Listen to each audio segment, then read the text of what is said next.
बिस्मिल्लाहिर्रहमानिर्रहीम। अस्सलाम वालेकुम। तो तालीम इस्लाम ऑनलाइन चैनल में आज किस्त नंबर 3 में हम आपको बताएंगे खाने खाने के बाद की दुआ। जब भी हम खाना खाते हैं और उसके बाद ये दुआ पढ़ते हैं तो इंशाल्लाह हमें कोई भी तकलीफ़ नहीं होगी और इसके साथ अल्लाह ताला का शुक्र भी अदा करने का मौका मिलेगा और अल्लाह ताला का शुक्र अदा करेंगे कि अल्लाह ताला ने हमें रिज़्क से नवाजा। तो आइए आपको बताते हैं खाना खाने के बाद की दुआ।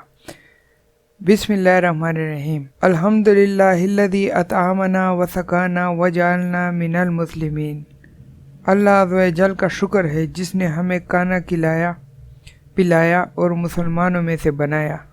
थैंक्स टू अल्लाह अज़्ज़ व जल who feed us and made us among Muslims. हमें चाहिए कि हम जब भी खाना खाएं ये दुआ ज़रूर पढ़ें। इसके साथ हमें चाहिए कि हम अल्लाह ताला का शुक्र हर वक्त अदा करें। ये नहीं कि सिर्फ हमने एक खाना खाया और ये दुआ पढ़ी।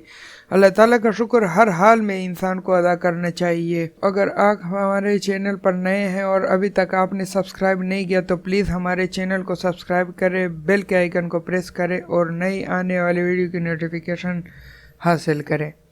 वीडियो अगर अच्छी लगी तो लाइक करें, शेयर करें, सवाब की नीयत से भी शेयर करें क्योंकि इसका अजर आपको मिलता रहेगा। जिस तरह बुराई को शेयर करने से इसका गुनाह आपको मिलता है, इसी तरह अच्छाई को शेयर करने से इसका सवाब आपको मिलेगा। हमें अपने दुआओं में याद रखें और हमारे साथ बने रहें।